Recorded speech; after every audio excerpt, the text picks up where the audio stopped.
마태복음 24장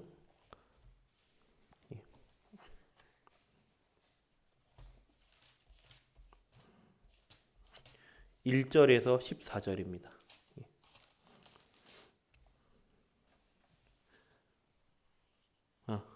마태복음 24장 1절에서 14절 찾으시면 함께 봉독하시겠습니다. 예수께서 성전에서 나와서 가실 때에 제자들이 성전 건물들을 가리켜 보이려고 나아오니 대답하여 이르시되 너희가 이 모든 것을 보지 못하느냐? 내가 진실로 너희에게 이르노니 돌 하나도 돌 위에 남지 않고 다 무너뜨려지리라. 예수께서 감람산 위에 앉으셨을 때에 제자들이 조용히 와서 이르되 우리에게 이르소서 어느 때에 이런 일이 있겠사오며 또 주의 임하심과 세상 끝에는 무슨 징조가 있사리모리까? 예수께서 대답하여 이르시되 너희가 사람의 미혹을 받지 않도록 주의하라. 많은 사람이 내 이름으로 와서 이르되 나는 그리스도라 하여 많은 사람을 미혹하리라. 난리와 난리 소문을 듣겠으나 너희는 삼가 두려워하지 말라. 이런 일이 있어야 하되 아직 끝은 아니니라. 민족이 민족을 나라가 나라를 대적하여 일어나겠고 곳곳에 기근과 지진이 있으리니 이 모든 것은 재난의 시작이니라. 그때에 사람들이 너희를 환난에 넘겨 주겠으며 너희를 죽이리니 너희가 내 이름 때문에 모든 민족에게 미움을 받으리라. 그때에 많은 사람이 실족하게 되어 서로 잡아주고 서로 미워하겠으며 거짓 선지자가 많이 일어나 많은 사람을 미혹하겠으며 불법이 성함으로 많은 사람이 사랑이 식어지리라. 그러나 끝까지 견디는 자는 구원을 얻으리라. 이 천국 복음이 모든 민족에게 증언되기 위하여 온 세상에 전파되리니 그제야 끝이 오리라. 아멘. 오늘 기도 수업 제목은 무엇부터 해야 할까요?입니다. 오늘 성경 본문의 구절은 마태복음 24장입니다.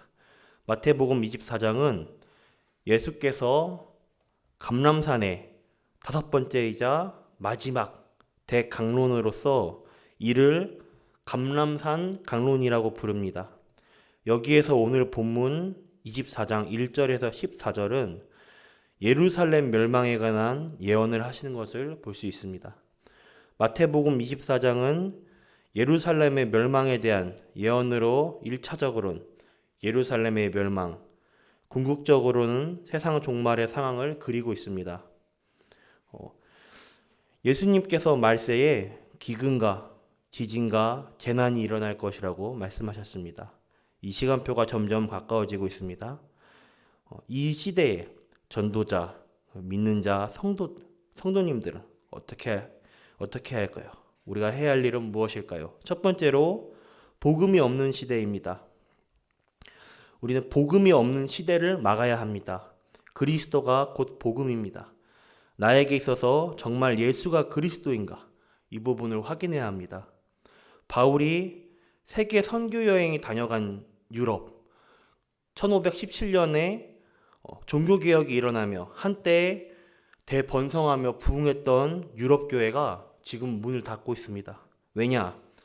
인생 문제에 대한 정확한 해답을 주지 못하고 있기 때문입니다. 그리고 그렇다면 우리 한국교회는 어떤가? 우리 한국교회는 점점 성도의 수가 줄어들고 있습니다. 왜냐? 복음이 복음되지 못하기 때문입니다. 주일날 교회 오는 것이 종교생활로 오기 때문에 내가 하나님께 예배를 드려야 할 이유가 삶의 목적이 인생의 방향이 전도 선교가 아니라 내 삶의 시작이 주일날 예배 드려야 할 정확한 이유가 없이 그저 교회에 내가 와주는 것이다. 아무 정확한 복음이 없이 종교생활, 신앙생활이 아닌 종교생활을 하다 보니 당연히 한국교회는 성도님들의 수가 점차 감소될 수밖에 없습니다. 교회 와도 답을 못 찾으니까 답이 없으니까 교회 오는 것이 중요한 것이 아닙니다. 교회 오기 전에 나의 영적 신분이 하나님의 자녀인가 아닌가 이 부분을 확인하는 것이 가장 중요합니다. 그래서 지금 신자의 수가 감소하고 있고 주일학교 더불어 후대들, 렘넌트의 수가 더 줄어들고 있습니다. 그래서 주일학교가 지금 문을 닫고 있는 시대입니다. 그리고 두 번째로 영적 재앙. 우리는 영적 재앙을 막아야 합니다. 베드로전서 5장 8절에 근신하라 깨어라 너희 마귀가 우는 사자와 같이 두루다니며 삼킬 자를 찾고 있다고 합니다. 이 베드로전서 5장 8절의 이 말씀은 불신자들에게 주는 말씀이 아니라 믿는 자, 성도에게 주는 말씀입니다. 사단은 불신자들만 예수 믿지 않는 영적 신분이 요한복음 8장 44절에 마귀의 자녀인 하나님의 자녀가 아닌 마귀 자녀들만 공격하는 게 아니라 믿는 자, 하나님의 자녀에게도 마귀는 기회가 나면 어떻게든가 넘어뜨리려고 계속 공격을 합니다. 신자들을 계속 공격하고 있죠. 우리의 영적인 싸움은 죽을 때까지입니다. 끝이 없습니다. 이 사단은 음부의 권세가 교회를 무너뜨리려 하고 있습니다. 영적 힘이 없으면 영적 재앙에 빠지게 됩니다. 영적 재앙을 막지 못하면 우리의 삶에 하나님의 영광이 빼앗기게 됩니다. 전도의 문이 막히고 말씀과 기도와 전도의 성취가 막힙니다. 이 일을 막을 유일한 방법이 기도입니다. 기도로 영적 재앙을 막으면 우리 삶의 현장에 하나님의 영광이 나타납니다. 전도의 문이 열리고 말씀과 기도, 전도 매일 사모늘이 성취되어집니다. 마지막으로 실제 재앙입니다.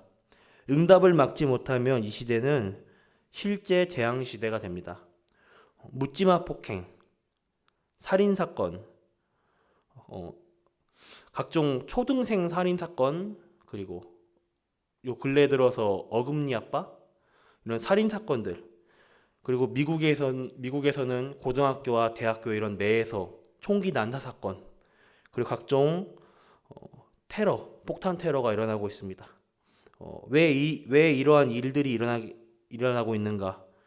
정확한 복음이 없기 때문에, 각자 그 인생의 문제에 정확한 해답을 주지 못했기 때문에 실제 이런 재앙이 일어나는 겁니다. 우리들은 이들에게 실제 해답을 주어야 합니다. 어떠한 해답이냐? 예수님이 그리스도 되신다. 이 그리스도가 내 인생 문제와 당신의 문제를 완전히 해결하시는 인생 해답 되신다는 정확한 해답을 줘야 합니다. 그래서 오늘 하루 우리의 현장 속에서 세계복음화의 응답과 축복의 문이 열리는 시작이 되길 기도하겠습니다. 하나님 아버지 감사합니다. 이 시대 세계복음화의 증인으로 우리를 전도제자로 불러주심에 감사합니다. 복음이 없는 시대에 영적 재앙과 실제 재앙을 막고 교회와 후대를 살리는 그 시작이 될 수 있도록 하여 주시옵소서. 살아계신 예수 그리스도의 이름으로 기도를 드렸습니다. 아멘. 주기도문으로 마치겠습니다.